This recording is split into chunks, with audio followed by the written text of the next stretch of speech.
المصور منصور صاحبہ نے new Jersey سے ہمیں یہ سوال پوچھا تھا کہ رسول اللہ ایک اس کی ابو داؤد کی حدیث ایک ہے کہ جس میں رسول اللہ صلی اللہ علیہ وسلم نے فرمایا ہے کہ آنے والا مسیح اور مہدی میری ذریت میں سے ہوگا، تو جبکہ مرزا صاحب جو ہیں وہ ان کی حضرت اقدس محمد مصطفیٰ صلی اللہ علیہ وسلم کی ذریت میں سے نہیں ہیں۔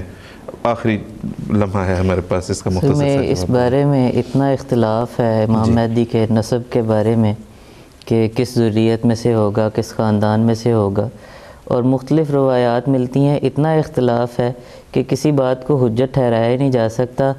احادیث میں یہ بھی ذکر ملتا ہے کہ وہ حضرت فاطمہ کی اولاد میں سے ہوگا، پھر حضرت فاطمہ رضی اللہ تعالیٰ عنہ کے دو بیٹے تھے، حضرت امام حسن رضی اللہ تعالیٰ عنہ اور حضرت امام حسین۔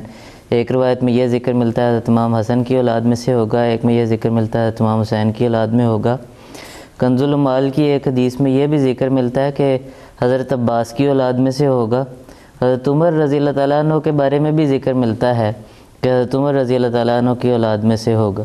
گویا اتنا اختلاف ہے کہ اس بات کو حجت نہیں ٹھہرایا جا سکتا، اور یہ اختلاف سیاسی وجوہ کی بنیاد پہ اس بارے میں بھی بات پہلے گزر چکی ہے۔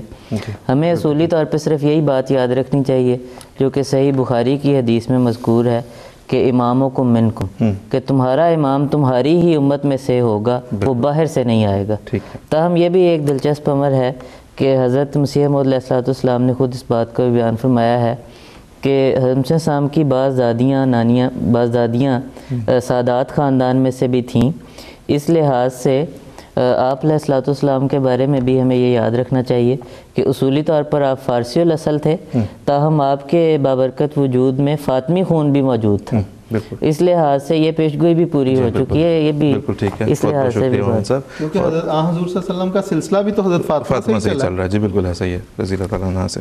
جی بالکل ٹھیک ہے، بہت بہت شکریہ۔ اور اس کے جواب میں تو اکثر یہ بھی ہم نے ناظرین سے گزارش کی ہے نا کہ اپنے غیر جماعت ناظرین سے کہ جو اس طرح کی ظاہری علامات ہیں کہ اس کا نام یہ ہوگا، وہ میری قبر میں دفن ہوگا، ان کا بین ہی اس طرح سے پورا ہونا تو محال ہے، مطلب یہ تو تمثیلی ہے بالکل۔ اور حضرت مسیح علیہ السلام تو یہ بھی فرمایا نا کہ مجھے اللہ تعالیٰ نے الہامن میرا نام محمد اور احمد بھی رکھا ہے۔ تو جب وہ یہ اعتراض کرتے ہیں کہ ان کا نام وہ نہیں تھا کیونکہ رسول اللہ نے فرمایا وہ میرا ہم نام ہوگا، تو ان سے اللہ نے فرمایا کہ اچھا چلو ٹھیک ہے، یہ پھر اس طرح سے پوری ہو گئی بات، تو اس کے اوپر بھی اعتراض کہ آپ نے گستاخی رسول کی نعوذ باللہ کہ آپ نے اپنا نام محمد اور احمد رکھ لیا۔ تو یہ جس طرح بھی بات ہوئی کہ یہ سب تو انکار کے ہیلے اور بہانے ہیں۔